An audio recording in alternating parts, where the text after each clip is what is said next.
Hello everyone, Squire VWG here, and we're with Reese. And what did you do last week? I went X1 at locals playing Fiend Link, similar to what I topped the regionals with. Round 4 completely through. Anti-player deck is you can get to every engine, and I just decided not to. But besides that, it went really well. Deck was consistent, deck was able to play through a lot. I've been having like games recently of playing like 3, 4 hand traps. It's just fun as well. I love this, my pride and joy. As always, because we've seen you play this a lot. So the deck was requested by somebody in the YouTube comments on one of the videos, so shall we get through to the deck profile? Absolutely. So I'll start with the Yubel package. Dark Beckoning's my normal summon. I feel like it's I feel like it's a little better than running Tour Guide. They both die to like an imperm. This is 0/0 Fiends. Makes it more searchable. 2 Shavara also means this resolves a bit more, but that line's like gets weird. It's still fine. I do run the Chaos Summoning, just got them on multiple gates. I'm on 2. And when I'm on multiple of this, I want to account for drawing it, so I want to run the Chaos. It just means that I don't have to like waste a search, or like Throne can destroy, and it makes gates even crazier than it is. I do hate this card though. You could easily like cut these out and just run 3-1 and go down to like close to 40, but there's so many bricks that I'd rather not and just have the extra play starters. Toy Guide is also on the table because of the Shavara semi, because sending a Shavara is really good now. And you're also more likely to be able to protect it, so it's kind of better, especially with like Prison, running 40 cards, stuff like that. 3 Throne, it's like searches your play starters, but also we are on the Yubel package. I love this package to bits with 2 Squirmer. So Squirmer is just a really good extender in general. Being able to reborn like Beckoning Beast and everything's already really good, and it kind of warrants running the Beckoning Beast. But like also synergy with the spirit, like the Yubels being a 0/0 Fiend again is really important. It's a free discard. Nightmare Pain can protect a lot of the stuff that you've got going, because before you could just go battle phase and bait like the Yama, get a big guy, bait the Caesar. And it also makes it easy to kill through like Chaos Angel, which normally the deck needs to wait a turn to clear, unless you're going to like Anguish. But they just need to negate that and you're kind of stuck. It's like you push through it. Throne being crazy, it's either a starter, it's an extender that also instantly your plays. Like this card's nuts. Also like unlimiting Phantom with this is something that shouldn't be happening. Next the Fiendsmiths, like Snore of course. Cheap cards. 50 quid I bought these at, 50 quid. But it's okay. Best play starter in the deck. Not Lurian Tracks and Lacrimate, just get it all out. And the Paradise. You could cut this, you could side it maybe. I think it's good going second like normal Lacrimate some decks and just dump this instead of dumping Engraver right away. It's a good way of just playing, like if it's Memento or something like that, someone's on your turn, it's good. It's like even Malice, it can technically be alright. But it's definitely not like amazing into that. Engine bridges everything together. The Lurie's like, I hate him, but he's here. Unchained, we get 2 Shavara. I love this change. It's the best change on the list besides like Dweller going to 0. Now you don't have to run the Disaster, you don't have to double Yama to like have this under a Caesar for follow-up. So good.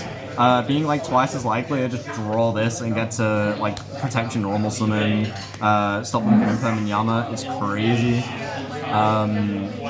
To Aruha, normally I like 3, but the deck count's a little too high at the moment. I need to like work on the list, it's not perfect right now. This can just jump scare someone, which I like it too. Also, like it's good to have the extra name in a grind game where you can like Sarama summon this, summon Shyama that goes bottom of the deck. Then we got the bricks. Sarama's not as much of a brick, you can pop it with like Nightmare Pain, which I haven't had to do in ages locally, but it's something to be aware of. Shama is a terrible card to draw, but this card is so like unbelievably insane. Outing like back row, you can just like say effect to pop and they have to basically negate it with like Frost if you've been holding it for a while. Or like you can normal summon this, it's unironically fine.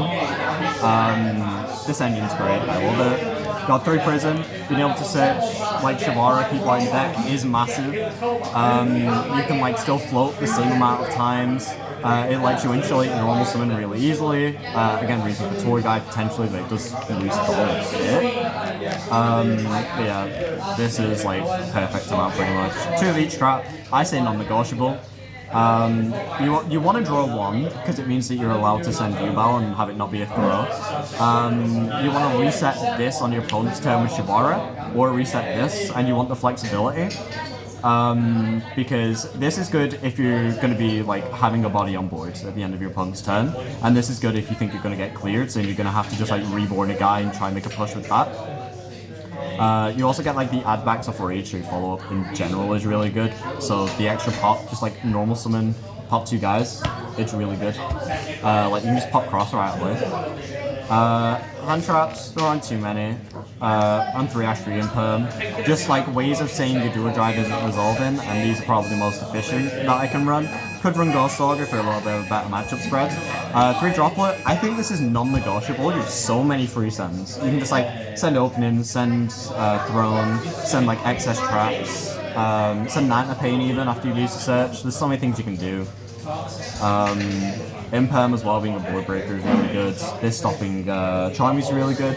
If I could cut this to 40 and run draw, I definitely would. It's just like 6 cards to say no to Charmies, which eat this deck alive. You can play well under a draw as well by just like dumping whatever you have back of Yama. Attempt aside, extra, 2 Yama. I got a QC out of the way. Yeah, this was the worst way to because spend my money, but I spent it now. 3 Yama in a more pure build is okay, but it's not in effect check space because like Fiend Link and all stuff. But the grind game this gives is great. Now that you don't have to double Yama, you always have one for follow-up, unless you like have to play through like some interruption. Like this makes playing through Nib really easy now. 1 Rage, because 2 is fine, but you can recycle it with like fusing into Aerial Eater, which is funny. This can add back Aerial Eater to be able to sequence fuse, and you can just go +1 times what goes back. It's recursive as all hell, because you can still get back with Yama. It itself is getting you a bunch of follow-up. Blue Dog, if you run Disaster, can also like reborn this, which in pure variants I'd still save on Blue Dog. Anguish is pretty good. Eats Voiceless Voice alive, eats like sort of towers, like tower-esque decks alive, their own effects, but activate effects, or things that you don't want to sleep fields. So yeah, it's really strong to have. Also being able to like link Rage early into this, instead of being forced into like SP and you think your escape live is really good, because you can get 1 or 2 at-bats. Abaku, this feels great. And I know I didn't use it much on camera, but I promise you it's good. It lets you like reborn your Yubel cards, stuff like that. Just gives you extension and plays that you wouldn't be able to do. And it makes like the bridging between engines more fluid, as well as just being a good interruption. And the mulligan effect, yes, in this deck you're getting like 3, I think, maximum. But if you're drawing 3 and putting 3 back, or even drawing 2 putting 2 back, normally that's enough to like get you really far ahead. SB, which is like the honorary Unchained, it's like the best thing ever to go into with Rage because it removes 2 bodies. Banishing is also going to Ryziel because you can cut off swords. So like this is non-negotiable and really strong. It's also always the card I forgot to put in my extra deck, which is great. We got 1 Caesar. This is the like Unchained endboard piece that never has an effect, because this is always getting hit negated with like Aggregator, it's always getting Imperm, Droplet, stuff like that. But as long as this gets an interruption out and lets you set a back row, it's fine. Pure, you can run the DDD package. I'd recommend it. Gives you time win con. It gives you more follow-up, which you always need more follow-up, and it gives you another play starter, but that's for like when I make a pure Unchained list. Fiendsmith, Boo, Snore, whatever. We're here for Aerial Eater. Desiree is just there for Paradise 99% of the time, unless your hand is insane, you don't get interrupted. But Aerial Eater can like do full Unchained combo, or it can just get you into the Yubel line. And if you do the Yubel line, you just need to double Yama to also get Unchained combo out of it. Again, this barely ever comes up in terms of summoning it, but it's such a good scene off Paradise. Having like sending removal is really good. Chaos Angel is the most sensitive card in the extra. You could run like Unicorn, like Nightmare Unicorn. You could run Abomination to play back row. The Unicorn's good into Malice because you can just shuffle back the name instead of bashing it. Then we've got Phantom. This card's insane. This card should not be printed. The fact it can just like negate any hand trap and plus you and replace itself, and you can get it back with Throne. It's so good. Yeah, we win again on Memento. Let's go. Yep. So, any shout-outs? Yep. Shout out to our sponsor, Gecko Cards. Use code Orion 5 for 5% off. Steel products. I got it right. Shout out to Casper who's waving at me a ton. I don't actually like him very much. Shout out to the Squire who's recording this. And locals, Skeeter Tree Blackburn, come down. It's great. Love it here. Very good community. Woohoo! And the guy who just smashed in finals, I guess. Thanks for rubbing it in. Thanks for watching. Just a quick note, no side deck, like being shown. It was awful last week. Just tailor it to your locals, I guess, meta game. Yeah. Alright, thanks for watching everyone. Don't forget, hit that like, make a comment, subscribe. We'll catch you all.